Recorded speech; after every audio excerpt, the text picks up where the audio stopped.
Hey guys, welcome back to Macros Monday. Well, we want to talk about today about how to, or why it's important actually to trust your calorie deficit.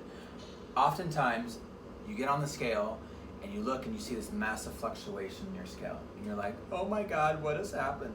Well, just keep in mind that 75% of your body, it's water, it's not fat, Yep. which we hear different things.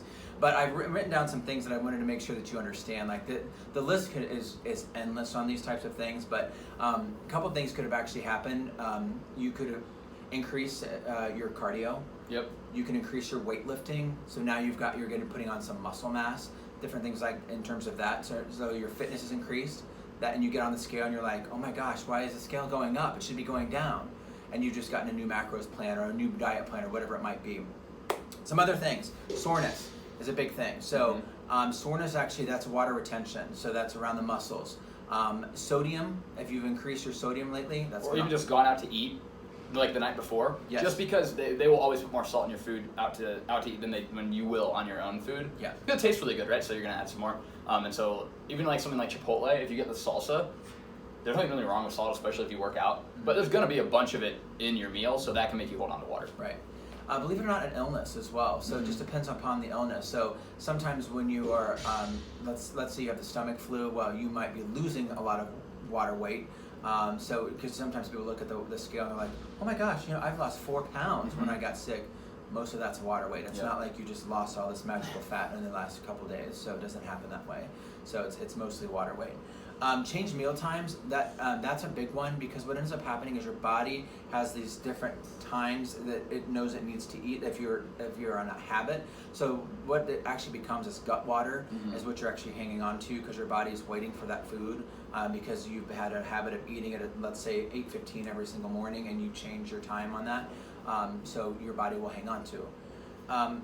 If you've increased in carbohydrates, that's a big one. So remember, glycogen holds on to water. Absolutely. So when somebody goes to like a paleo meal plan or a ketogenic diet or something else that is normally fairly low in carbohydrates, obviously keto is very low in carbohydrates, some of the first weight fluctuation you'll see is just the fact that you don't have glycogen storage, so you're not holding on to as much water. Correct. And then just a last quick one is in terms of hormones, ladies, your menstrual cycle, you're going to hang on to some more water during that period of time as well. So that's one where I like to often remind ladies, if you're in that period of the month where flow visits you, it's gonna happen. So you might be increasing that water intake and hanging on to it when you get on the scale. So that can actually happen. So just a couple of quick pointers there that actually will just reminders of things that actually happen when you step on the scale, and like when you see that weight fluctuation. Try also to weigh yourself out. Maybe it's every Friday morning at 8 a.m. when you wake up, as opposed to every single day. When you see that, you're going to see these ups and downs, and it's going to actually deter you. So try to get into a habit of doing it once a week or once every couple weeks. So I will say I like to do it once a week myself, but I weigh myself the same time.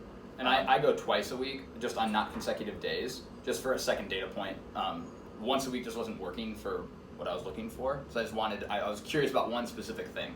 Normally I recommend to people once a week or once every other week, but if you're like, oh, I'm really curious about how my weekends are affecting me, maybe you do it on a Tuesday and a Friday, for example, so you kind of have like, all right, I came off the weekend, I had a day of working out, what do I look like on Tuesday, and then you wait a couple days, see what your week is like, and then you weigh again on Friday. And you could also understand if like, maybe you're in a severe caloric surplus on the weekend, but then you're severely under eating during the week, it can kind of show you that as well. Okay guys, well that completes our tip for Macros Monday. We hope you have an awesome rest of your week. See you next Monday. Take care, bye-bye.